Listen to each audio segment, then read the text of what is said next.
और ऐसे प्रश्न आप लोगों की परीक्षा में भी 13 दिसंबर को दिखेंगे। आज 4 दिसंबर है और एक सप्ताह और रह गया है आप लोगों को। और आप लोग ज़्यादा से ज़्यादा अब जो है 1 घंटे पर डे टाइम दें अपने टॉपिक को रिवीजन करने के लिए। और बाकी जितने भी आप समय देते हैं आप पढ़ने के लिए या उसके लिए स्टडी करने के लिए, उनमें आप प्रैक्टिस करें। 1 घंटे पर डे आप 1 यूनिट या 2 यूनिट को आप जरूर कवर करें और वो रिवीजन करना है आपको पर डे, है ना। सोशल वर्क के कुछ, क्योंकि सोशल वर्क ही डिसाइड करेगा आपका भाई नेट क्लियर हो रहा है या जेआरएफ क्लियर होगा। ठीक है, फर्स्ट पेपर में फैक्ट नहीं, ज़्यादातर 90% जो हैं वो प्रश्न बनाए जाएंगे एप्लीकेशन बेस्ड से, रिसर्च से, एप्टीट्यूड से, हायर एजुकेशन से। ठीक है, और वो जो आप पढ़ के भी जाएंगे उसके बेस पे रहता है वो, है ना। लेकिन यहाँ सोशल वर्क में जो पढ़ के जाते हैं वो फैक्ट आपका रिलेट कराएगा और फैक्ट के आधार पे ही अप्लाइड भी बनाया जाएगा, है ना। तो अभी तक हम लोगों ने 2004 से लेकर 2011 तक के पेपरों को सॉल्व किया है। फिर उसके बाद हम लोगों ने 2023 हो गया सॉल्व, 2022, 2021, 2019 ये पेपर हम लोगों ने जो है सॉल्व कर लिया है। ठीक है, तो आज अभी जो हम बातचीत करने वाले हैं 2018 को लेकर। एक चीज़ और ध्यान रखिएगा कि इतना जो मैंने अभी स्क्रीन पे लिखा है 2004 से 11 और 19, 20 भी हम लोगों ने सॉल्व कर लिया है ना, 20 भी सॉल्व है और 2019। तो ये जो आप पेपर देख रहे हैं 23, 22, 21, 20 और 19, इसके क्वेश्चन पेपर जो सॉल्व वाला होगा पीडीएफ उसको देखिएगा, सॉल्व वाला देखिएगा, है ना।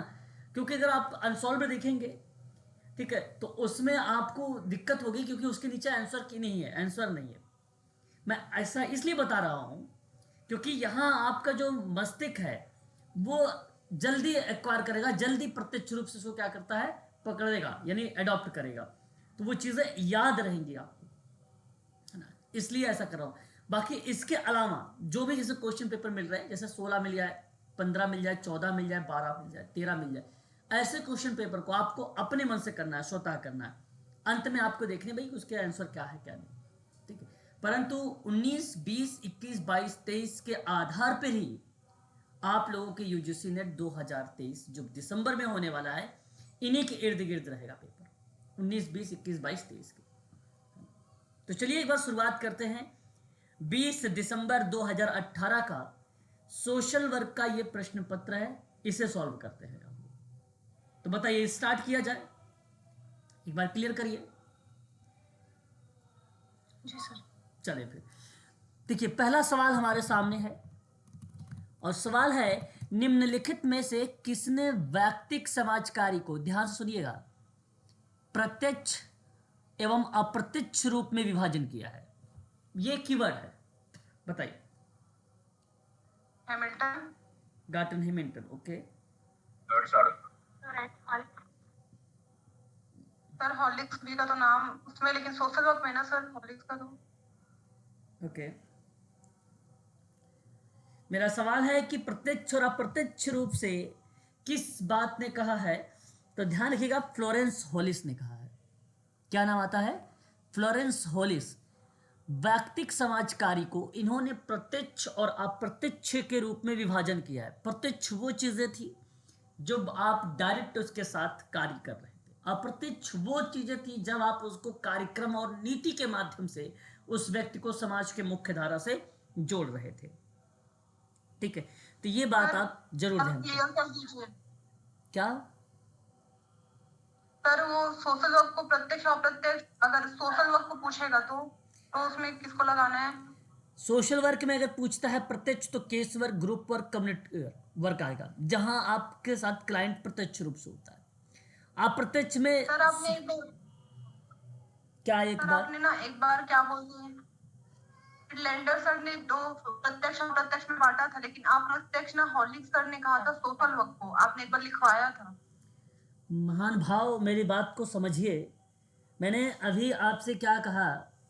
मैंने कहा है कि सोशल केस वर्क को विभाजन के रूप में अगर किसी ने बोला है प्रत्यक्ष और अप्रत्यक्ष में, तो फ्लोरेंस होलिस ने बोला है। और समाज कार्य के प्रणाली के रूप में जो बांटा गया है। वॉल्टर एंड्रियास फ्रीलैंडर ने केस वर्क है, ग्रुप वर्क है, कम्युनिटी वर्क है, सोशल वेलफेयर और social welfare administration, social research और सोशल एक्शन, ये अप्रत्यक्ष है, इसी को सहायक प्रणाली के रूप में। लेकिन ये बात प्रत्यक्ष और अप्रत्यक्ष केवल हम एक कॉन्सेप्ट, एक अवधारणा के रूप में समझ सकते हैं। ऐसा इसलिए क्योंकि हम सेवार्थी के साथ डायरेक्ट रहते हैं। तो जब सेवार्थी हमारे सामने प्रत्यक्ष रूप से होता है और हम उसकी मदद करते हैं, समाज की मुख्य धारा से जोड़ते हैं, तो प्रत्यक्ष प्रणाली कहलाती है। डायरेक्ट है वो। इनडायरेक्ट वो होता है जो कार्यक्रम वगैरह से हम उसको रिलेट करके उसको समाज की मुख्य धारा से जोड़ते हैं, तो वह अप्रत्यक्ष होती है। तो दो ही विद्यमान का है इसमें। तो केसवर्क में पूछा गया है तो फ्लोरेंस होलिस का नाम आता है। समाजकारी में अगर पूछा जा रहा है कि प्रत्यक्ष अप्रत्यक्ष में, तब आप कह सकते हो वाल्टर एंड्रियास फ्रीडलैंडर का नाम, क्योंकि उसने प्रणाली के रूप में डिवाइड किया है। किसके रूप में डिवाइड किया है? प्रणाली के रूप में। ठीक है, समझ में आया? जी सर। ये चीज आपको समझनी है। आगे बढ़िए, क्वेश्चन देखिए। इसमें एक नाम देख रहे हैं, विलियम रीड। विलियम रीड, आपको बता दो, विलियम रीड महोदय ने 1970 में, 1970 में, कहा नाम आपने देखा इनका? आपने इनका नाम देखा होगा टास्क सेंट्रल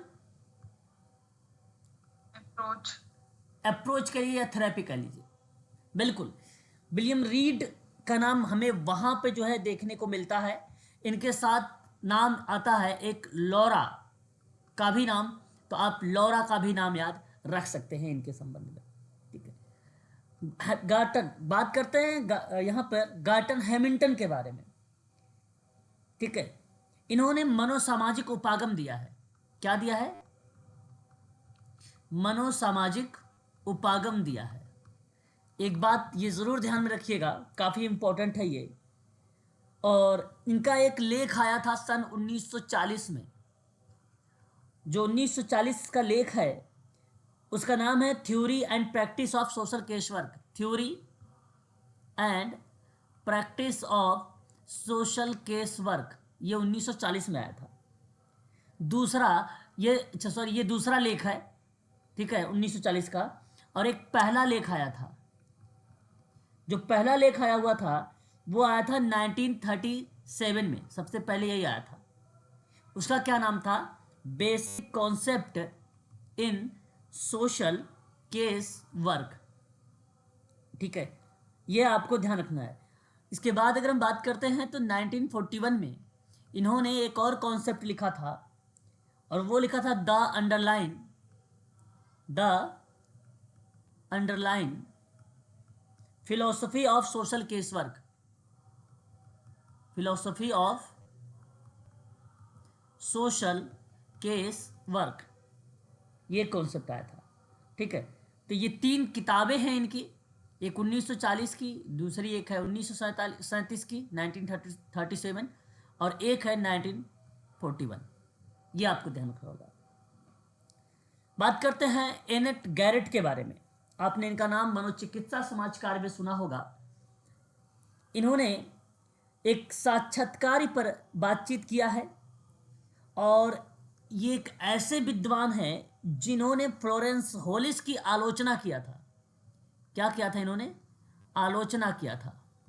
इन्होंने कहा था कि प्रत्यक्ष और अप्रत्यक्ष में केस वर्क का विभाजन नहीं हो सकता है। तो आलोचना करने वाले का कोई विद्वान है तो गैरेट है।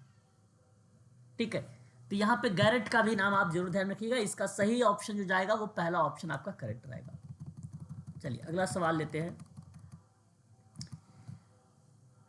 प्रतिवर्तन अथवा सामाजिक तुलना में स्वयं आधारित मूल्यांकन। देखिए बड़ा अच्छा सवाल है भाई।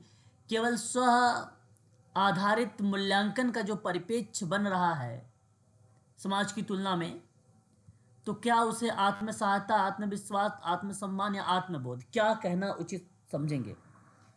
स्वयं आधारित मूल्यांकन, आत्मविश्वास, आत्मसम्मान। बिल्कुल आत्मसम्मान होगा, है ना, आत्मसम्मान होगा। आत्मसम्मान की व्यक्तिगत अनुभूति होती है। इसमें क्या होती है? व्यक्तिगत अनुभूति होती है ना, ये बात ध्यान रखिएगा। जब व्यक्तिगत अनुभूति होती है जो दूसरों की प्रशंसा, निंदा और मूल्यांकन आदि से स्वतंत्र होता है, तो उस परिप्रेक्ष्य में उसे आत्मसम्मान कहते हैं। तो परिवर्तन या प्रतिवर्तन अथवा सामाजिक तुलना में स्वयं मूल्य आधारित मूल्यांकन आत्मसम्मान होता है। ठीक है। आत्मसहायता क्या होता है? आत्मसहायता विशेष रूप से दूसरों की सहायता के बिना खुद को बेहतर बनाने की बात होती है। किसी की समस्याओं पर काबू पाने की बात होती तो उसे क्या कहेंगे? आत्मसम्मान कहेंगे। आत्मविश्वास क्या होता है? आत्मविश्वास होना स्वयं पर भरोसा रखना। आत्मविश्वास आपके कौशल और क्षमताओं के बारे में एक दृष्टिकोण है, खुद को स्वीकृत करता है ये, है ना। जीवन को नियंत्रण करने की जो भावनाएं होती हैं वह आत्मविश्वास में होता है। और आत्मबोध क्या होता है? स्वयं को जगाना। शंकराचार्य के द्वारा रचित एक लघु ग्रंथ है कि बताया उन्होंने कि आत्मा का बोध होने से या आत्मा का बोध होने के लिए क्या क्या साधन आवश्यक होंगे, उस प्रक्रिया में आत्मबोध का नाम लिया जाता है। तो स्वयं को जान लेना, आत्मबोध। बोध का मतलब क्या होता है? समझना, अंडरस्टैंड। ठीक है। यहां इस प्रश्न का जवाब, जब प्रतिवर्तन और सामाजिक तुलना में स्वयं पर आधारित मूल्यांकन होता है तो उसे हम आत्म सम्मान कहते हैं। ऑप्शन सी आपका यहां पे करेक्ट जाएगा। अगला सवाल देखिए, भूमिका अभिलेख सुसंस्कृत संस्करण है। अच्छा सवाल है, क्या है ये बताइए। भूमिका अभिलेख सुसंस्कृत संस्करण है। सार अभिलेख का, कथनात्मक अभिलेख का, प्रक्रिया अभिलेख का या सारांश का? सही जवाब बताइए।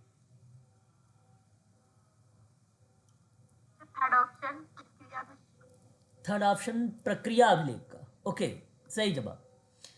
यहां सारांश का जो तात्पर्य है, ऑप्शन फोर्थ की बात कर रहा हूं, अब एब्स्ट्रैक्ट लिखा गया है, किसी दस्तावेज का लिखित होना वह सारांश होता है ना। विचार कल्पना मात्र में, ना कि कोई भौतिक वस्तु में हो, इसलिए इस प्रक्रिया में इसे अमूर्त कहा जाता है, अब एब्स्ट्रैक्ट कहा जाता है। अब एब्स्ट्रैक्ट ही है, सारांश का पार्ट है। और कथनात्मक अभिलेख मतलब नैरेटिव, इसके अवलोकन के द्वारा या इसके अवलोकन के दौरान होने वाली घटना का एक निरंतर वितरण प्रदान करता है, क्योंकि वास्तविक समय में होने होता है, वास्तविक प्रक्रिया के बारे में बात करने की बात करता है। तो यहाँ इस परिप्रेक्ष्य में कथनात्मक अभिलेख होता है। तो जब कोई चीज़ आप अवलोकन के परिप्रेक्ष्य में कर रहे हैं और उसी दौरान कोई घटना घटित हो रही होती है तो वह प्रक्रिया वास्तविक समय दर्शाती है, और वास्तविक समय ही क्या कहलाता है? कथनात्मक अभिलेख कहलाता है। तो उसमें आप उसे नोट करते हैं। और एक होता है सार अभिलेख, मतलब सारांश, रिकॉर्डिंग मुख्य घटनाओं पर ध्यान केंद्रित करने के लिए या उसके साथ बातचीत के संक्षेप में प्रस्तुत करने की जो कोशिश करते हैं वह प्रक्रिया सार कहलाती है। तो पूरा टोटल पर बातचीत कर रहा है। सवाल है, भूमिका अभिलेख सुसंस्कृत संस्करण का, तो वह प्रक्रिया है, और प्रक्रिया रिकॉर्ड जो होता है एक शैक्षिक उपकरण होता है। नर्सिंग, समाज कार्य और इसी तरह के नौकरियों में प्रमाण पत्र या डिग्री प्राप्त करने वाले छात्रों के संचार कौशल तक पहुंचाता है, उस परिप्रेक्ष्य में प्रक्रिया अभिलेख का नाम लिया जाता है। सही जवाब इसका ऑप्शन नंबर थर्ड होगा, है ना।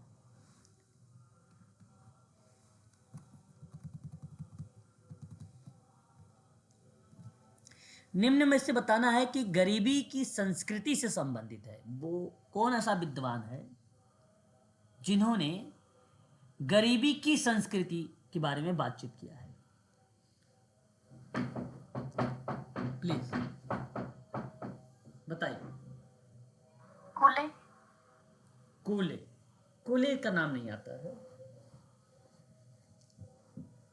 सरोकिन।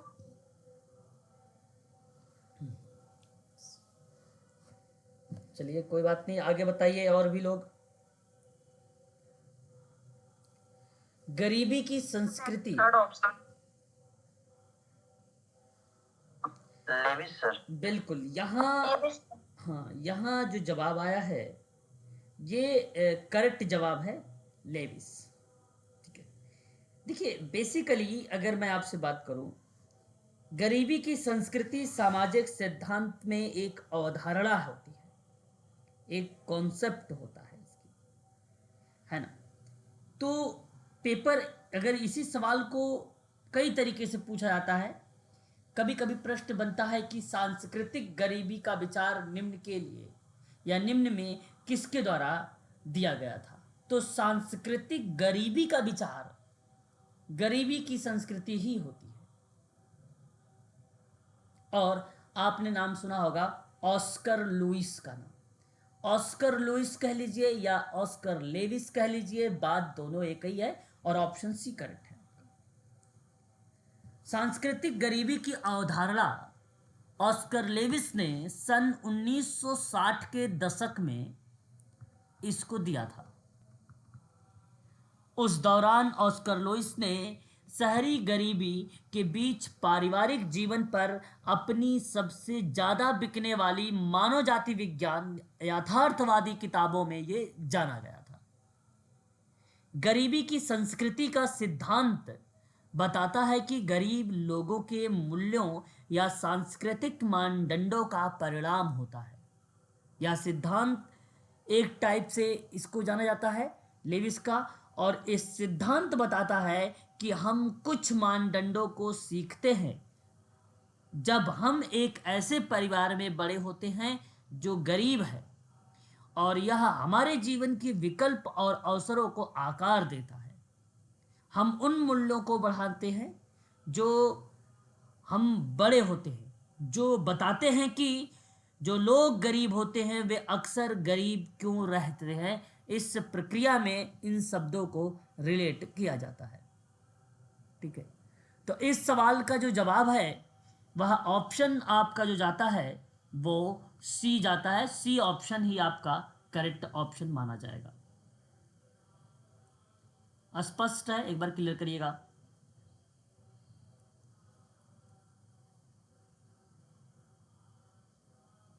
प्लीज। बिल्कुल सर, क्लियर है सर। तो ये चीजें आप ध्यान रखिए। देखिए, एक नाम आ रहा मैकाइबर पेज। संस्कृति हमारी प्रकृति की अभिव्यक्ति ही है ना, ऐसा इनका कहना है ना। और अगर हम बात करते हैं इसके अंतर्गत, ठीक है, तो यहाँ आप एक चीज़ और ध्यान रखिएगा। मैकाइबर पेज ने जब नाम एक साथ आता है तो सामाजिक संबंधों का जाल होता है, ऐसा स्टेटमेंट भी इनका देखने को मिल जाता है। जब बात करते हैं पिटरिम सेरोकिन के बारे में, तो संस्कृत का इन्होंने अध्ययन करते हुए 3 अवस्था बताई थी, और ये तीनों अवस्था इंपॉर्टेंट है। नंबर 1 भावनात्मक, नंबर 2 चेतनात्मक, नंबर 3 आदर्शात्मक। ये 3 अवस्था है।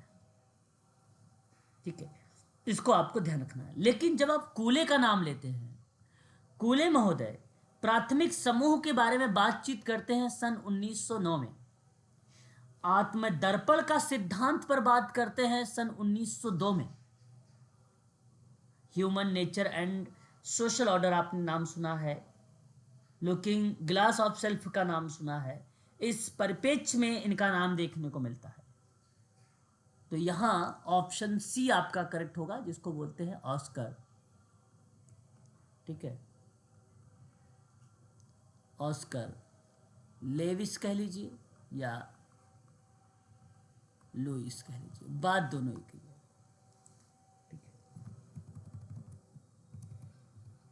सर एक जो अभी अवस्था बताए भावनात्मक और चेतात्मक, ये सोरोकिन की, वो क्या बताए थे सर? भावनात्मक, चेतनात्मक, आदर्शात्मक, ये संस्कृत का अध्ययन करने की 3 अवस्थाएं हैं। सोरोकिन ने बताए थे सर? जी, पेट्रिम सेरोकिन।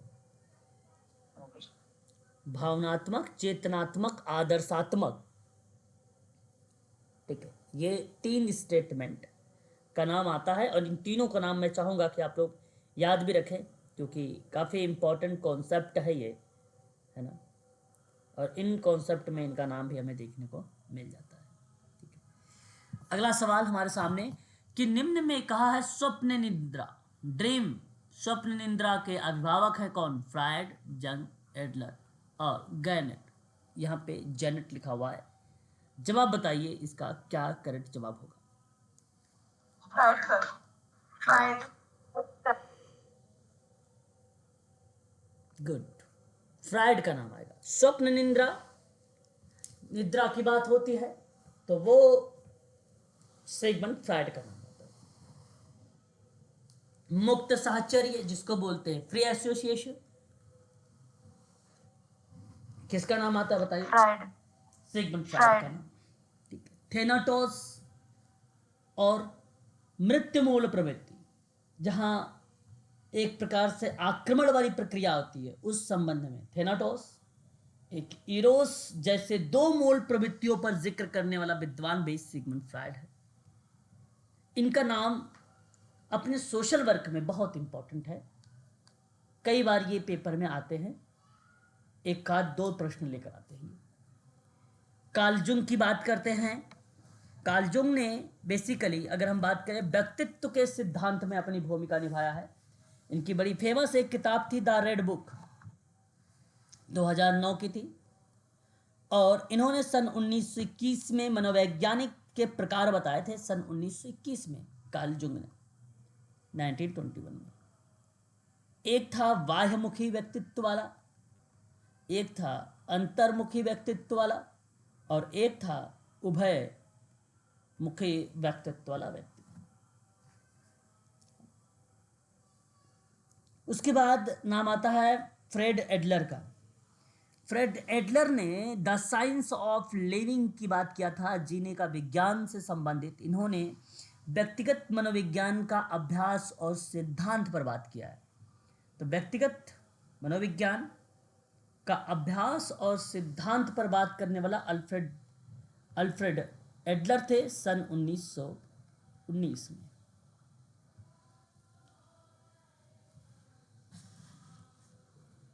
और पियरे जेनेट का नाम आता है। पियरे जेनेट का नाम आता है मनोवैज्ञानिक असामान्य मनोविज्ञान के बारे में बताते हैं।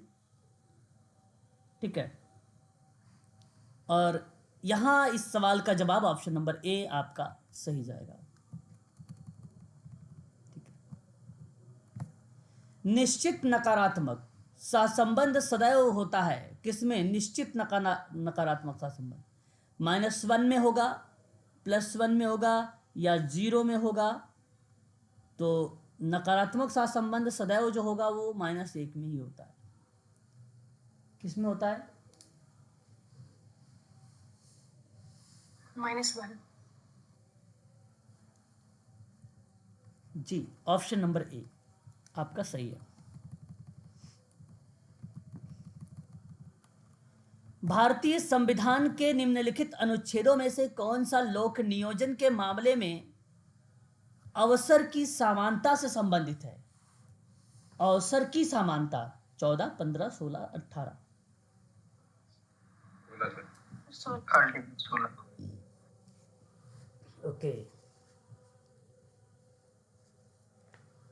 Option C is the right answer होगा। यहाँ पे अनुच्छेद 16 जो है रिलेट कराता है अवसर की समानता पे। इसे ही कहा जाता है सार्वजनिक रोजगार में अवसर या लोक नियोजन के विषय में अवसर। कानून के समक्ष समता की बात करता है कौन सा आर्टिकल? बताइए जी। 14 सर। बिल्कुल, 14। और भेदभाव से संबंधित कौन सा है? जाति, धर्म, लिंग, जन्म स्थान, मूलवंश इत्यादि के आधार पर निषेध बताया है कौन से अनुच्छेद में?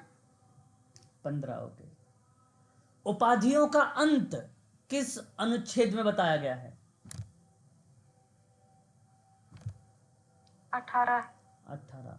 अस्पृश्यता यानी छुआछूत को समाप्त करना कौन से अनुच्छेद में बताया गया है? 17। 17। Good, very good. इस सवाल का सही जवाब अगर हम बात करते हैं तो ऑप्शन आपका सी सही माना जाएगा। किसने कहा है कि पूंजी गरीबी के समान अनुपात में होती है या बढ़ती है? किसने कहा सर पूंजी गरीबी की समान अनुपात में बढ़ती है? Karl Marx, Friedrich Engels, Max Weber और हीगल। सही जवाब बताना है आपको।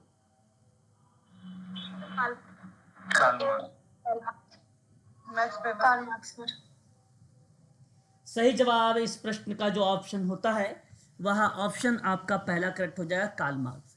हीगल के विचारों से प्रभावित थे कार्ल मार्क्स।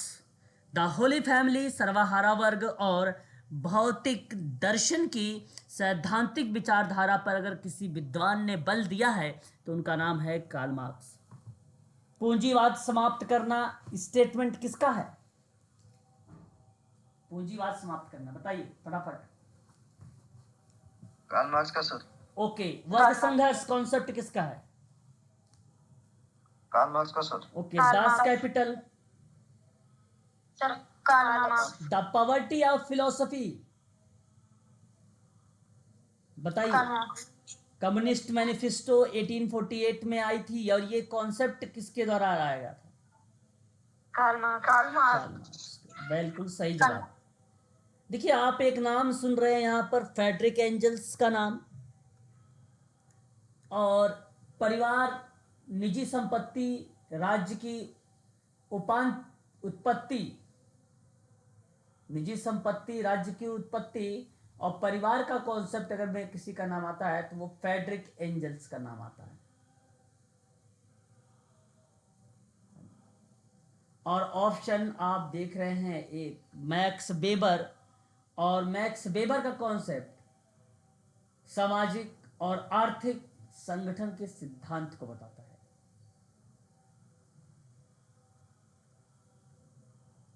नौकरशाही की विचारधारा कौन बताता है?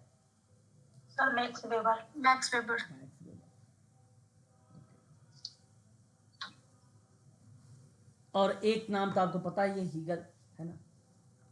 Hegel, Georg Wilhelm Friedrich Hegel, ठीक है। आत्मा की घटना पर बात करते हैं। सन 1807 में आत्मा की घटना, 1812 में तर्क का विज्ञान या विज्ञान का तर्क, ठीक है। ये चीजें आपको याद रखनी होगी। इस सवाल का जो ऑप्शन होगा वो सेकंड ऑप्शन आपका करेक्ट होगा, फ्रेडरिक एंजल्स। ऑप्शन नंबर 2 यानी बी ऑप्शन आपका करेक्ट। वो सर कार्ल मार्क्स सही होगा। सॉरी, मैंने एक क्वेश्चन नहीं देखा। इस सवाल का जवाब जो होगा पूंजी और गरीबी के समान अनुपात में बढ़ती है या कार्ल मार्क्स होगा। मैंने यहाँ पे टिक लगा रखा ना। ऑप्शन नंबर आपका ए करेक्ट जवाब होगा। ठीक है, अगला सवाल, गरीबी के दुष्चक्र की संकल्पना किससे संबंधित है? ये सवाल जो अब आ रहे हैं आपको लग रहे हैं कि ये फैक्ट पर आधारित है, और ये फैक्ट वाले जो प्रश्न होते हैं ये परीक्षाओं में यूजीसी नेट में बहुत कम अब पूछे जाते हैं। अब ज़्यादातर मेडिकल सोशल वर्क में पूछे जाते हैं, है ना? अब आजकल जो है मेडिकल सोशल वर्क में पूछे जाते हैं। तो जरा मुझे बताइए यहाँ पे कि गरीबी के दुष्चक्र की संकल्पना किसके द्वारा लाया गया था? 4 ऑप्शन आपके सामने दिख रहे होंगे, जवाब एक बार बताइए मुझे प्लीज। ओके ओके,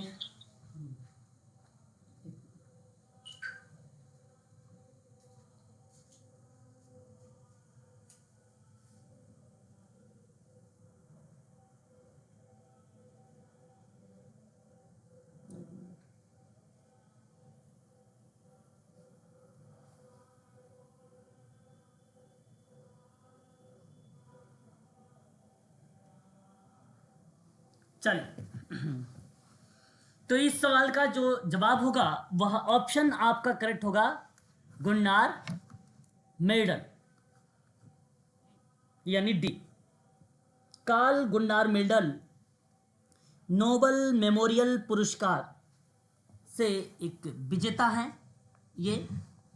और एशियाई नाटक में बात करें तो राष्ट्रों की गरीबी की जांच करना सन 1968 में किया था। और अगर हम बात करते हैं कि गरीबी के दुष्चक्र की संकल्पना, तब भी गुन्नार मेडल का नाम आता है, कार्ल गुन्नार मेडल। ऑप्शन में आपका यही करेक्ट होते हैं। और किंडल बर्गर का जो नाम आता है यहाँ पे आप देख रहे हैं, चार्ल्स पी किंडल बर्गर, इनका नाम अवसाद के बारे में बात होती है। अवसाद में दुनिया, अवसाद में दुनिया, और सन 1973 का कॉन्सेप्ट ये आया। और एक नाम देख रहे हैं, जोसेफ एलोइस सुम्पीटर। इन्होंने पूंजीवाद, समाजवाद, लोकतंत्र, आर्थिक विकास का सिद्धांत दिया है, और सन 1911 में। और रैगनार फ्रिश का नाम आता है, रैगनार एंटोन फ्रिश, सन 1933 में व्यापक रूप से इन्होंने उपयोग किया। और बेसिकली अगर मैं आपसे बात करूं तो इन्होंने एक मैक्रो इकोनॉमिक्स, माइक्रो इकोनॉमिक्स के बारे में बात किया है। दो शब्द आते हैं, एक है मैक्रो और एक है माइक्रो इकोनॉमिक्स। इनका कॉन्सेप्ट जो है हमें देखने को मिलता है रैगनार फ्रिश का, एंटोन फ्रिश का। ठीक है, तो इस सवाल का जवाब तो बेसिकली अगर सत्य है तो वो डी सत्य है। ठीक है, आगे बढ़ते हैं और अगला सवाल लेंगे। अपना खेत अपना काम मनरेगा, ध्यान सुनिएगा, अपना खेत अपना काम मनरेगा के तहत एक नई योजना है, और यह पहली बार किस राज्य से प्रारंभ हुई थी?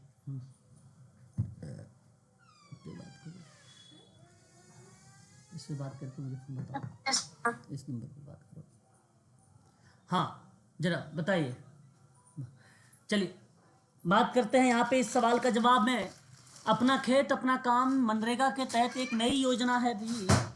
आपको मालूम होगा कि 7 सितंबर 2005 को नरेगा, यानी 2 फरवरी 2006 को, जी आवाज कट रही थी। आवाज कट रही है, 1 मिनट होल्ड रखिएगा जरा थोड़ा सा। आवाज कट रही है। 1 दिसंबर सन 1990, आवाज क्लियर होगी। योजना का प्रारंभ किया गया।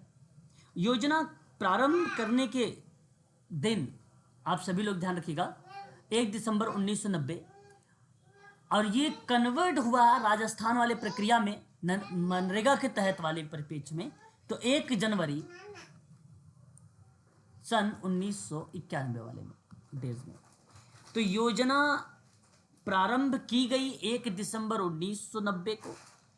योजना अपना गांव अपना काम योजना के तहत अगर हम बात करते हैं इस परिप्रेक्ष्य में, तो राजस्थान ने अपनी भूमिका निभाई थी पूर्णतः रूप में, संपूर्णतः रूप में स्टार्ट कर देना कि एक प्रारूप बना के, जो प्रारूप बनाया गया वो 1 दिसंबर 1990 में, 1 जनवरी 1991 में एक रूपरेखा तैयार हुआ और उस रूपरेखा पर ये काम करना स्टार्ट कर दिया। तो 1991 से आई थी 90 में। ठीक है, तो ये बात आप जरूर ध्यान में रखिएगा और काफ़ी इंपॉर्टेंट है। और ये राजस्थान में शुरू हुआ था या प्रारंभ हुआ था। ठीक है, पंजाब गलत है, गुजरात गलत है, मध्य प्रदेश भी आपका गलत जवाब है।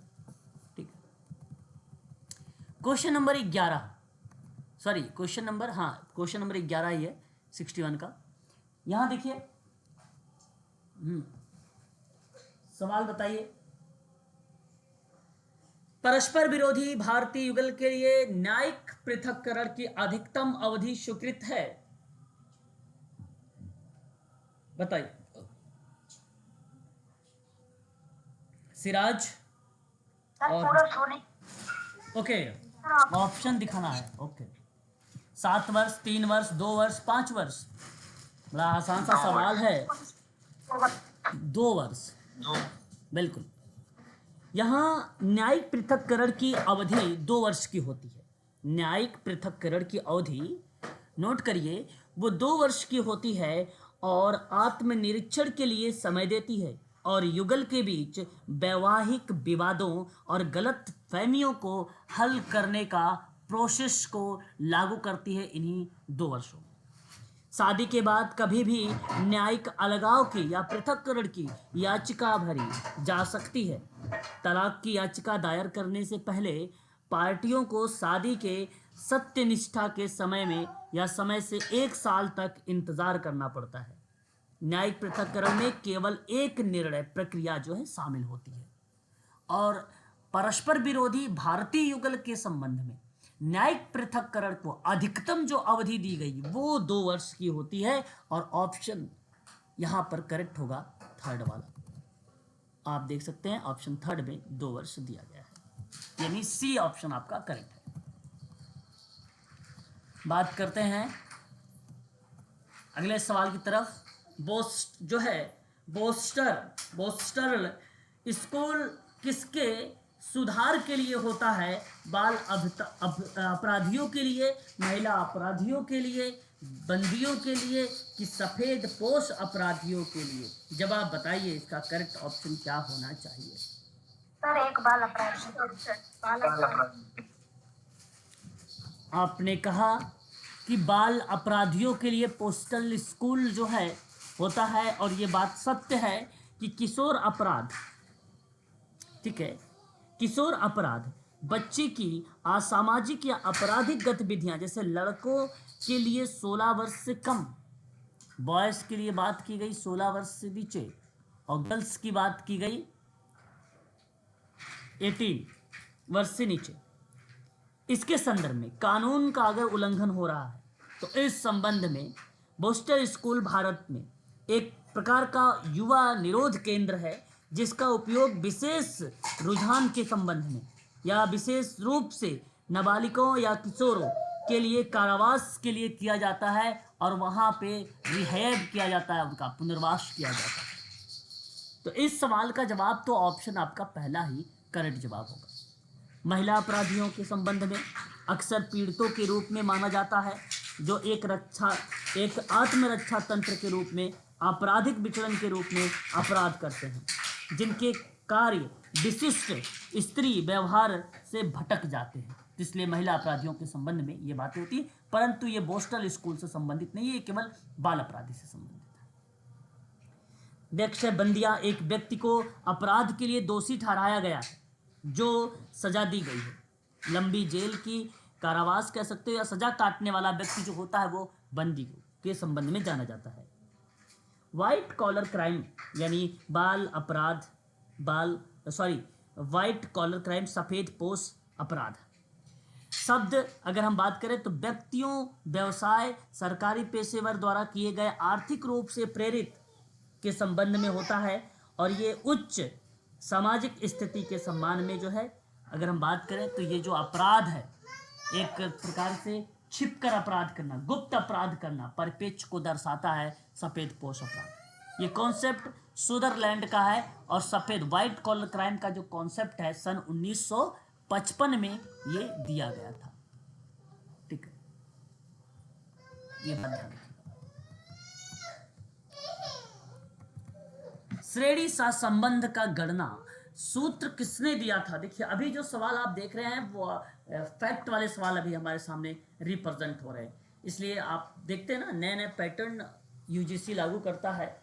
2019 के बाद जो पैटर्न चल रहा था वो बेसिकली एप्लीकेशन बेस्ड क्वेश्चनों पर ज़्यादा रुख किया और आजकल वही पैटर्न चल रहा है। इसका मतलब ये नहीं कि अब ये प्रश्न नहीं आएंगे, सोशल वर्क का प्रश्न ये भी सवाल आएंगे। ज़्यादातर अब ये जो प्रश्न आते हैं वो मेडिकल, चाहे देखो आप ESI को देख लो, चाहे आप कोई भी फील्ड में PhD का हो या DSSB का हो, उनमें भी ये प्रश्न आप लोगों को देखने को मिलेंगे। तो जरा जवाब बताइए। 4 सर। गैरेट। कोई गैरेट करा, कोई स्पीयरमैन, कोई साथ संबंध जो है पियर्सन। ओके, यहाँ तो नाम है श्रेणी का, नाम श्रेणी मतलब रैंक सा संबंध गुणांक दिया है, तो सा संबंध स्पीयरमैन्स की परिप्रेक्ष्य में अगर हम बात करते हैं तो स्पीयरमैन का ही नाम करेक्ट होगा। यहाँ पे Spearman is the right answer होगा भाई। श्रेणी सा संबंध की गणना स्पीयरमैन का है। देखिए कार्ल सर, पियर्सन जी, सर आप जो टिक कर रहे हैं ना वो मतलब बड़ा हो जा रहा है, वो ऑप्शन छिप जा रहा है उससे ना, तो वो छोटा कीजिए थोड़ा सा। ऑप्शन छिप जा रहा है। हाँ जी सर, जैसे इनका नाम छिप गया ना वैसे पहले ओके, क्वेश्चन में कैसा हो रहा अब नहीं छिपा है, अब ठीक है। है सर? जी सर। ओके, अगर हम बात करते हैं यहाँ पे देखिए कार्ल पियर्सन के बारे में, कार्ल पियर्सन महोदय ने सहसंबंध गुणांक का मान किसी दिशा में बदलता है जो दूसरे चर को दो चरों के बीच में रेखीय सहसंबंधों की संख्यात्मक मान को बताता है, वो कार्ल पियर्सन का नाम है। तो यहाँ पे -1 + 1 के बारे में भी बात करते हैं। तो -1 + 1 + यानी 0, ये 3 कॉन्सेप्ट इनके द्वारा दिया गया है कार्ल पियर्सन के बारे में। तो ये सहसंबंध गुणांक के बारे में बताता है, लेकिन श्रेणी सहसंबंध गुणांक के बारे में या गणना के बारे में बात होती है तो इस स्पीयरमैन का नाम आता है। बात आता है यूल्स का नाम। आंकड़ों में यूल्स ने वाई जैसे टकराव के गुणांक के रूप में भी प्रक्रिया को इन्होंने दो बाइनरी वेरिएबल के बीच में सहयोग का उपाय किया था। यूल्स महोदय ने सन 1912 में कौशल मापन की बात किया था। कौशल मापन की बात अगर कोई करते हैं तो वो यूल्स करते हैं सन 1912 में। गैरेट का नाम। तकनीकी का उपयोग करके इन्होंने विश्लेषण का उद्देश्य से उन क्षेत्रों को रैंक करना या उनको निर्धारित करना, 3 तथ्यों के मूल्यांकन के अनुसार प्राथमिकता वाले क्षेत्रों के रूप में उपयोग किए जाने वाले योग्य प्रक्रिया में गैरेट तकनीकी का उपयोग हुआ। बेसिकली गैरेट तकनीकी का उपयोग जो होता है वो मूल्यांकन के लिए यूज होता है ना। तो यहां सही जवाब ऑप्शन नंबर आपका ए करेक्ट होगा। संदर्भ समूह पद को पहली बार किस किस संकल्पना द्वारा दी गई? बहुत इंपॉर्टेंट सवाल है। संदर्भ समूह पद की पहली हाइमन। बार किसके द्वारा संकल्पना दी गई? Hyman, Merton, M N Srinivasan, C H. Cooley. सही ऑप्शन क्या होना चाहिए? Hyman sir. बिल्कुल, यहां हाइमन। अगर मैं आपसे बात करता हूं संदर्भ समूह शब्द का, संदर्भ समूह शब्द जो है मनोविज्ञान के अभिलेखागार में सन 1942 में 1942 में हर्बर्ट हाइमन के द्वारा यह गढ़ा गया। जिस समूह के खिलाफ एक व्यक्ति अपनी स्थिति या आचरण का मूल्यांकन करता है उस संबंध में हर्बर्ट हाइमन का नाम आता है। लेकिन हम बात करते हैं आर के मर्टन के बारे में। रॉबर्ट किंग मर्टन आधुनिक समाजशास्त्र के पिता कहे जाते हैं। आधुनिक समाजशास्त्र के पिता कहे जाते हैं आर के मर्टन महोदय, और इन्होंने 47वें अध्यक्ष के रूप में काम किया अमेरिकन साइकोलॉजिकल एसोसिएशन में। सामाजिक सिद्धांत और सामाजिक संरचना पर इन्होंने बात किया सन 1949 में आर के मर्टन महोदय ने। ठीक है, समाजशास्त्र का विज्ञान सन 1973 में आर के मर्टन का ही कॉन्सेप्ट था। एम एन श्रीनिवासन, इनका नाम है मैसूर नरसिम्हाचर श्रीनिवास। ज़्यादातर अगर हम बात करें दक्षिण भारत जाति और जाति प्रणालियों और सामाजिक स्तरीकरण में इन्होंने काम किया एम एन श्रीनिवासन महोदय ने। आधुनिक भारत के या आधुनिक भारत में सामाजिक परिवर्तन के बारे में अगर कोई बात करता है तो एम एन श्रीनिवासन बात करते हैं। गांव, जाति, लिंग, विधि इत्यादि की बात करते हैं तो श्रीनिवासन बात करते हैं। भारत में सामाजिक संरचना की बात अगर करते हैं सन 1963 में तो भी एम एन श्रीनिवासन का ही नाम हमें देखने को मिलता है। ठीक है, बहुत फेमस पर्सन है ये। सी.एच. कूले आप जानते हैं 1905 में अमेरिकन साइकोलॉजिकल एसोसिएशन के संस्थापक के रूप में या सदस्य के रूप में इन्होंने काम किया। ठीक है, और इनका प्राथमिक जो समूह है उनमें इनका नाम भली भांति तरीके से आप लोग जानते हैं, सी.एच. कूले। चार्ल्स हर्टन कूले इनका पूरा नाम है। ठीक है, तो इस प्रश्न का जवाब जो अभी आप लोगों ने दिया है हर्बर्ट हाइमन का नाम संदर्भ समूह शब्द को गढ़ने में सन 1942 में, तो ये ऑप्शन आपका करेक्ट है। अगला सवाल, सामाजिक स्तरीकरण का प्रकारात्मक सिद्धांत किसने दिया था? सामाजिक स्तरीकरण का प्रकारात्मक सिद्धांत किसने दिया था? तो ये बड़ा इंपॉर्टेंट सवाल है, जरा बताइए सर। सामाजिक स्तरीकरण का प्रकारात्मक सिद्धांत। बोटोमोर। Sir okay,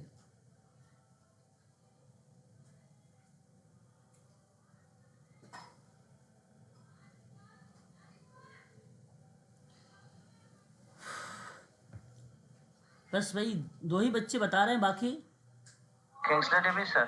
Kingsley Davis. Okay sir fourth Karl Marx. Karl Marx. चलिए, इस सवाल का जवाब ऑप्शन में अगर हम बात करते हैं तो नाम आता है डब्ल्यू.ई. मुर्रे का नाम। जरा इस सवाल को बड़ा ध्यान से समझिए। सामाजिक स्तरीकरण के अगर कोई जनक हैं तो वो मुर्रे महोदय हैं। सामाजिक स्तरीकरण को सामान्य सिद्धांत को दो विचारधाराओं वाले विद्वान पर आधारित था। तो जब भी ये प्रश्न बना परीक्षाओं में, जब भी ये प्रश्न बना, वो बना है दो विचारधारा वाले विद्वानों पर, दो विचारधारा वाले। तो पहले विचारधारा वाला विद्वान जो थे वो ऐतिहासिक स्तरीकरण को मानते थे, ऐतिहासिक स्तरीकरण को मानते थे। इन्होंने इसमें अगर हम बात करें तो नाम आया कार्ल मार्क्स का, इसमें पहले वाले का। यह है ऐतिहासिक स्तरीकरण का सिद्धांत, ठीक है, ये बात ध्यान रखिए। दूसरा अगर हम बात करें आप लोगों से तो मैक्स वेबर का नाम आया। तीसरा अगर हम बात करते हैं तो बर्नर का नाम आया, बर्नर का नाम आया।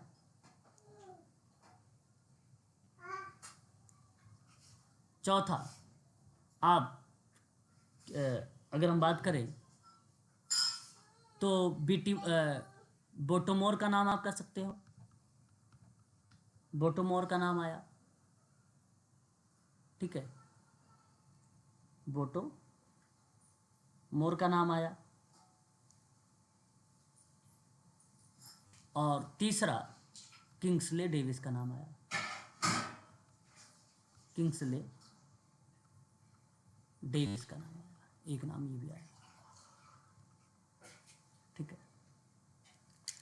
और जो प्रकारात्मक सिद्धांत था दूसरा विचारधारा वाले, उसमें नाम आया डब्ल्यू.ई. मुर्रे का नाम आया और टालकाट पार्सन्स का नाम आया, टालकाट पार्सन्स का नाम आया और डब्ल्यू.ई. मुर्रे का नाम आया। तो ये विचारधाराएं थीं जहां इन्होंने राजनीतिक क्षेत्र में बताया, सामाजिक क्षेत्र में बताया और आर्थिक क्षेत्र में बताया। तो तीन क्षेत्र पर बात होती थी, सामाजिक, आर्थिक, सामाजिक, आर्थिक, राजनैतिक, ये तीन क्षेत्र थे, इसमें जिक्र किया गया, ठीक है। पार्सन्स के सिद्धांत में गुण था, अर्जित गुण थे, संपत्ति थी, ठीक है, इन चीज़ों पर इन्होंने जिक्र किया, ठीक है। तो सबके अलग अलग जो हैं विचारधाराएं थीं, कॉन्सेप्ट थे, उन पर जो है जिक्र हुआ करता था, ठीक है। तो ये चीज़ें आप लोगों को जो है थोड़ा सा ध्यान में रखना होगा, ठीक है। क्लियर रहेगा? एक बार स्पष्ट करेंगे तो फिर मैं आगे बढ़ूंगा। सर एक बार आपने जो दो बोला ना, दो विचारधारा का नाम बता दीजिए। पहले विचारधारा में ये और दूसरी विचारधारा में कार्यात्मक या प्रकारात्मक सिद्धांत था। दो लोगों का नाम डब्ल्यू.ई. मुर्रे और टालकाट पार्सन्स। सर आपने किंग्सले डेविस भी का नाम लिखवाया था एक बार। देखिए, अगर किंग्सले डेविस का नाम अगर हम इसमें मेंशन करेंगे तो किंग्सले डेविस तो फिर एलिमेंट हो जाएंगे, तब तो मुर्रे का नाम नहीं आएगा। सर तो कहीं कहीं वो फंक्शनलिज्म ऐसे दे देता है, और जैसे प्रक्रियात्मक थ्योरी, और किंग्सले डेविस का दे देता है मैच करने के लिए सर। जो मैचिंग करने के लिए आता है, वैसे भी जैसे आपने बताया ना ऐतिहासिक स्तरीकरण, हिस्टोरिकल स्ट्रैटिफिकेशन और सोशल स्ट्रैटिफिकेशन के अकॉर्डिंग बताया, तो सर ऐसे क्वेश्चन वो पूछता नहीं है, वो डायरेक्ट दे देता है नेम सर। और वो पता है जो सपोर्टिव नेम आपने बोला ना, जैसे मैक्स वेबर, वर्नर, वाटरमोर, किंगस्ले डेविस बोला ना, तो वो क्या करते हैं ना, सपोर्टिव जो नेम रहता है उसी को उसके साथ अटैच कर देते हैं। अब वो आप बताते नहीं है कि सोशल स्ट्रैटिफिकेशन के बताओ या हिस्टोरिकल स्ट्रैटिफिकेशन के अकॉर्डिंग आप मैच करो, डायरेक्ट फंक्शनलिज्म फंक्शनलिस्ट पूछ देते हैं, प्रक्रियात्मक का थ्योरी बताओ कौन दिया था, अब मैच करो, ऐसे देते हैं सर। अभी के टाइम में बता रहा हूँ सर। ओके, देखो मैं बताऊं आपको कि प्रकारात्मक के सिद्धांत में नाम किंग्सले डेविस का भी आता है, इस बात से सहमत हूं। समर्थन, जैसे आपने कहा कि समर्थन दिया है, ठीक है, उसमें भी दिया है इसने, ठीक है। लेकिन अगर मैं ऐतिहासिक स्तरीकरण से अगर किंग्सले डेविस का नाम हटा भी देता हूँ, तो इस ऑप्शन में 2 विद्वानों का नाम आया हुआ है ना। प्राथमिकता के आधार पे आप किसको देना चाहोगे? फिर तो ऑप्शन में आयोग यहाँ पे अगर माना है तो डेविस और बिल्मर्ट मुर्रे द्वारा प्रदान किए गए जो स्तरीकरण का प्रकारात्मक सिद्धांत है, ये मानना चाहिए था। ऑप्शन में ऐसा कूट है ही नहीं नीचे कि आपको 2 और 3 दोनों लगाना पड़ेगा। नहीं सर, नहीं सर, ये ठीक है सर, ये ठीक है। मेरे कहने का मतलब है ना सर, फैक्ट में वो सर कुछ भी पूछ देता है सर, फैक्ट में कुछ नहीं ऐसा होता है सर, सपोर्टिव नेम भी दे नहीं देता नहीं, है देखिए सर, ऐसे में तो अगर मैं आपसे कहूँ अगर ये नाम आपको पता रहेंगे तब तो आप अच्छे से आइडेंटिफाई कर पाओगे। अदरवाइज तो आपको तो ये नाम जानना जरूरी है कि भाई ये विद्वान इन कैटेगरीज में, इन क्षेत्रों में आते हैं, नहीं तो आप उस दौरान आपको दिक्कतें हो सकती हैं। हालांकि सपोर्टर तो बात सही कर रहे हैं आप, कंफ्यूजन होता है उस समय हाँ। पे। तो अभी आपको मैं ये कहूँगा, अभी मैं आप लोगों से यही कहूँगा कि आप लोग ना जो मैं नाम बता रहा हूँ इसको याद रखें। किंग्सले डेविस को मैम, अगर बाय द वे एक चीज़ यहाँ पे नीचे मैं कहूँगा कि आप नोट लिखें इस क्वेश्चन में, ठीक है। आप इस क्वेश्चन में क्या करिएगा, नोट में लिख के कि प्राथमिकता दीजिए। अगर मान लीजिए यदि मुर्रे का नाम ना हो, है ना हो, तो आप किंग्सले डेविस का नाम लगा के चले आइए। तो यही एक ऑप्शन है, बाकी तो प्राथमिकता आप मुर्रे जी को दीजिएगा।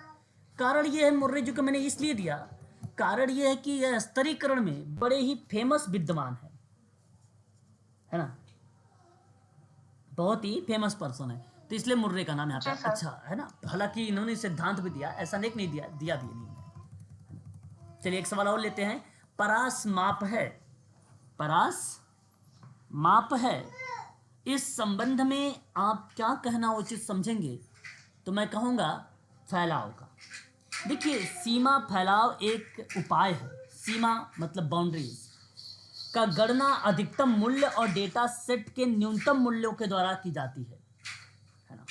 तो मैं कहूँगा कि जो परास है, परास का मतलब रेंज होता है, आप इंग्लिश देखेंगे तो रेंज मिलेगा आपको, रेंज, ठीक है, रेंज।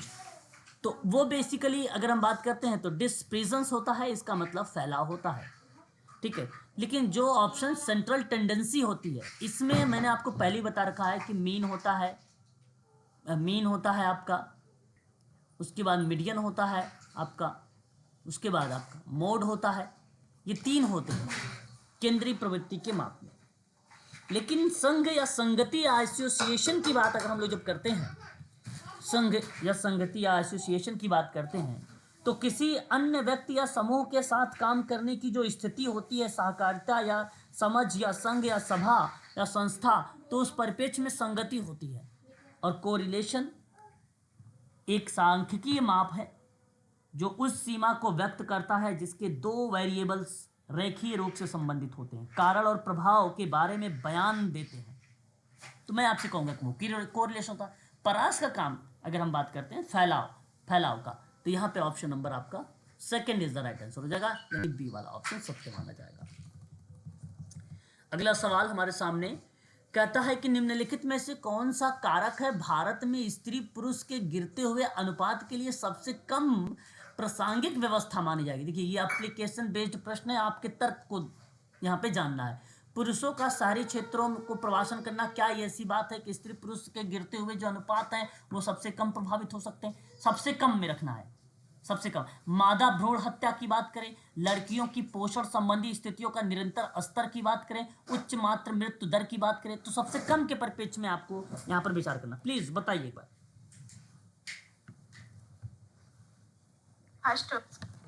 बिल्कुल सबसे कम। देखिए मादा भ्रूण हत्या की बात करेंगे तो ये अधिक है। लड़कियों की पोषण संबंधी स्थितियों के निम्न स्तर पर बात करो तो ये भी अधिक है। उच्च मातृ मृत्यु दर की बात करो तो ये भी अधिक है। तो ये सबसे कम है। पुरुषों की शहरी क्षेत्रों में प्रवासन या क्षेत्रों का प्रवासन करना, तो ये भारत में स्त्री पुरुष के गिरते हुए जो अनुपात हैं ये सबसे कम प्रासंगिक रूप से व्याख्या कर रहे हैं इस प्रश्न के ऑप्शन में।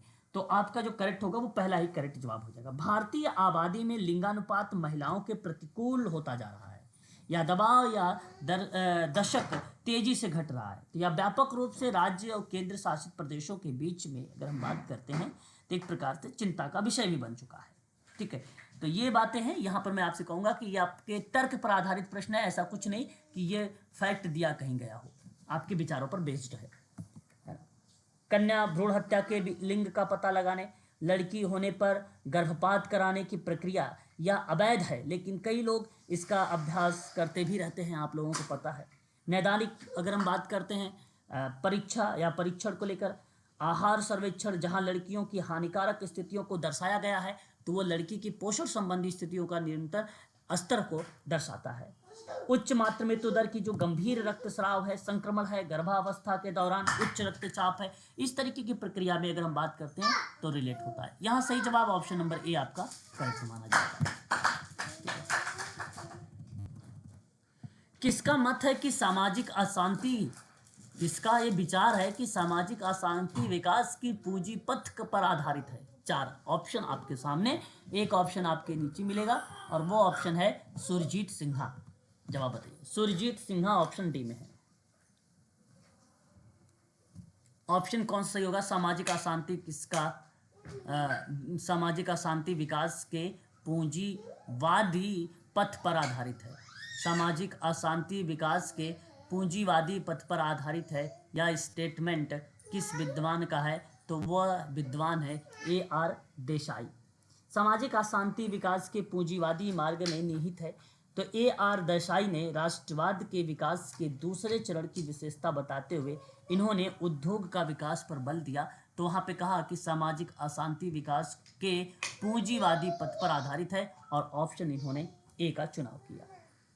ठीक है, वहीं बात करते हैं गोविंद सदाशिव घुर्रे के बारे में। GS घुर्रे जिन्होंने समाजशास्त्र विभाग के प्रमुख व्यक्ति माने जाते हैं, इन्होंने caste and race in India पर सन 1932 में बात किया था। अनुसूचित जनजाति पर इन्होंने सन 1963 में बात किया था। भारतीय समाजशास्त्र के पिता के रूप में अगर किसी को जाना भी गया है तो वह एक प्रकार से नाम आता है गोविंद सदाशिव घुर्रे का नाम। और साथ ही साथ अगर हम बात करते हैं इन्हीं का नाम आता है। राधा कमल मुखर्जी दूसरे नंबर पर रखे जाते हैं। ठीक है, वहीं अगर हम बात करते हैं DP मुखर्जी, है ना, ये देखिए बेसिकली मार्क्सवाद पर केंद्रित कार्यों और व्याख्याओं के लिए जाने जाते हैं। भारतीय culture, basic concept in sociology, personality and social science के कॉन्सेप्ट में DP मुखर्जी का नाम हमें देखने को मिल जाता है। सुरजीत सिन्हा का नाम करते हैं, भारतीय समाजशास्त्री हैं ये। अगर हम बात करते हैं तो इन्होंने अनुभवजन्य का अध्ययन किया था। आदिवासी समाज के समझने में अहम योगदान दिया है। नाम याद रखिएगा जरूर, आदिवासी समाज को समझने में एक अहम योगदान दिया है सुरजीत सिन्हा ने। इस सवाल का जवाब ऑप्शन नंबर अगर हम बात करेंगे तो ए आपका करेक्ट होगा। मैं आपसे कहूँगा कि ए का चुनाव करें। अगला सवाल देखिए, अगला सवाल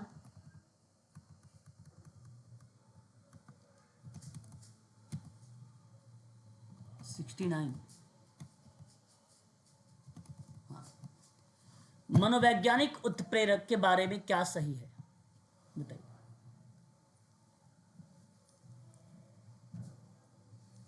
मनोवैज्ञानिक उत्प्रेरक के बारे में क्या सही है? मनोवैज्ञानिक उत्प्रेरक के बारे में क्या सही? इंग्लिश देख लीजिए। What is true? Psychological drive, उत्प्रेरक, प्रेरक, मोटिव को ड्राइव कहते हैं। प्रणोद, शुद्ध हिंदी में प्रणोद कहा जाता है।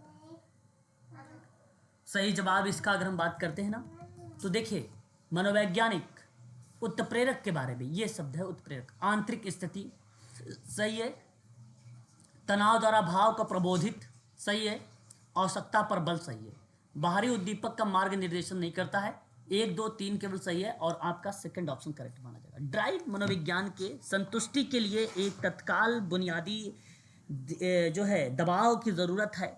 आमतौर पर कुछ शारीरिक तनाव, कमी या असंतुलन जैसे अगर हम बात करें जीवों को क्रिया करने के लिए मजबूर करने के परिप्रेक्ष्य में भी उत्प्रेरक के बारे में ये स्टेटमेंट आपके करेक्ट हो जाएंगे। फिर आंतरिक स्थिति, तनाव द्वारा भाव प्रबोधित, आवश्यकता पर बल देता है, ये उत्प्रेरक है जो मनोविज्ञान में यूज होता है। पहला, दूसरा, तीसरा आपका करेक्ट रहेगा। यहाँ पर ऑप्शन नंबर आपका बी सत्य है। आगे बात करेंगे क्वेश्चन नंबर 70। देखिए 70 है जो है व्यावतर्क श्रेणी किसको रिलेट कराती है। मैं चाहूँगा कि एक बार इंग्लिश भी देखें आप, इससे आपको और इजी हो जाएगा कि इन एन एक्सक्लूसिव सीरीज कौन सी सीरीज को रिलेट कराएगी। देखिए ये विशेष श्रृंखला होती है, एक विशेष सीरीज होती है। ये पिछली कक्षा की ऊपरी सीमा अगली कक्षा की निचली सीमा के समान होती है। कहने का भाव है अगर 0 से 10 है, 10 से 20 है, 20 से 30 है, ये ध्यान, इसको क्लास इंटरवेंशन भी कहते हैं और इसे ही क्या कहा जाता है, इंक्लूसिव सीरीज भी। का ये इंक्लूसिव सीरीज कंटिन्यूअस सीरीज चल रही है। ये 30 से 40 है, 40 से 50 है। अब आपको ये दर्शाना है कि इनमें द लोअर लिमिट इंक्लूडेड है या अपर लिमिट इंक्लूडेड है या बोथ, यानी दोनों ये लिमिट है, या आप कह सकते हैं बोथ क्लासेस लिमिटेड यानी कंसीडर्ड। कौन सा इसमें लिमिट होगा बताइए, लिमिटेड होगा, आपको बताना है। ये श्रेणी में आपके सामने जवाब बताइए। ओके, यहाँ आप कह रहे हैं सेकंड ऑप्शन होगा। यहाँ आपका जो करेक्ट जवाब होगा सर, मैं आपको बता दूँ, यहाँ पर उच्च सीमा जो है उपवर्जित होगा, आपका सही स्टेटमेंट। ठीक है, विशेष श्रृंखला में एक वर्ग की ऊपरी सीमा उस वर्ग को शामिल करती नहीं है, आगामी कक्षाओं को शामिल करती है।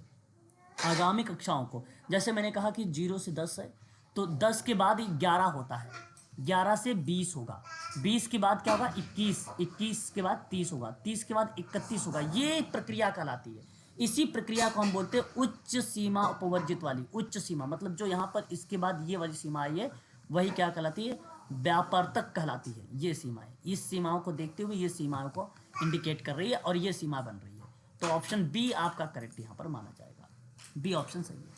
तो आज के लिए बस इतना ही रखिए आप सभी लोग, फिर हम लोग बातचीत करेंगे शाम को 7 बजे वाली क्लास में, और फिर 8:30 बजे जो क्लास होगी वो आपकी उस पर होगी D++B पर।